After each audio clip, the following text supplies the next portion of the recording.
जिन्हें जसकम के शहीद चेयरमैन सिंधियुनि जे लोई ऐं लॼ जो मुहाफ़िज़ रहंदड़ शहीद सिंध मोहतरम बशीर ख़ान कुरैशी जी 67वीं सालगिरह जो केक कटियो वियो।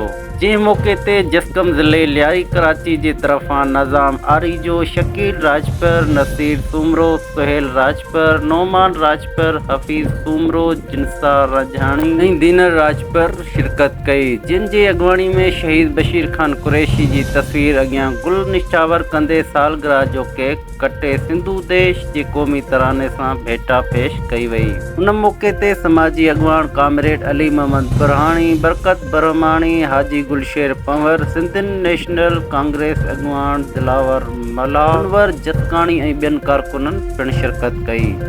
जिन्हें असांखे रिपोर्ट रहियान शेरशाह कराची लियारी खां रमज़ान अली राजपर। अचो त वधीक ॾिसूं था रमज़ान अली राजपर जी हीअ रिपोर्ट। बड़ी रस्म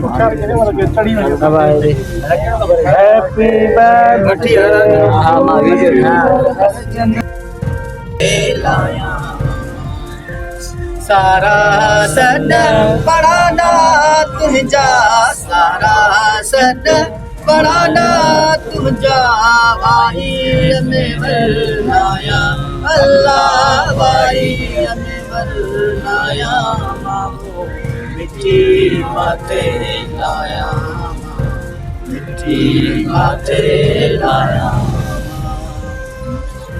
रिंझिन लागा उन्हनि सां, रिंझिन लागा उन्हनि सां, थरबर बाहि लॻाया अल्लाह, थरबर बाहि लॻाया मामो मिट्टी माथे लाया, मिट्टी माथे लाया।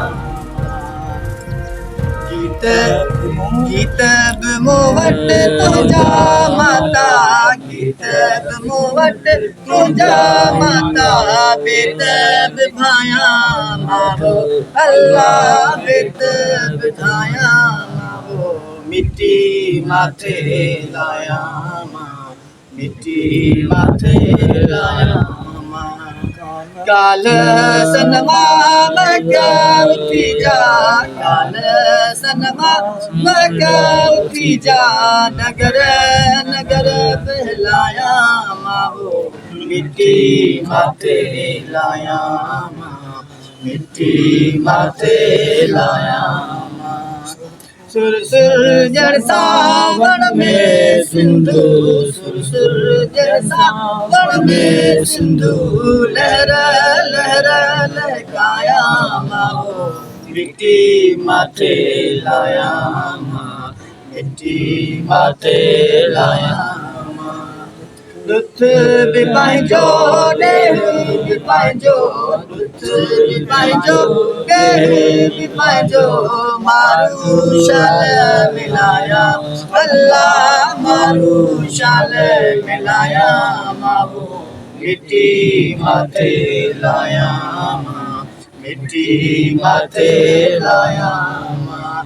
तुंहिंजी मिट्टीअ मंझि मिलाजे, मिट्टी मंझ मिलाजे, आऊं अमरता पाया अल्लाह, आऊं अमरता पाया मिट्टी माथे लाया, मिट्टी माथे लाया। सिंधु देश जी धरती तोते मुंहिंजी माता जी जल तोते पंहिंजो सीस निमाया मावो मिट्टी।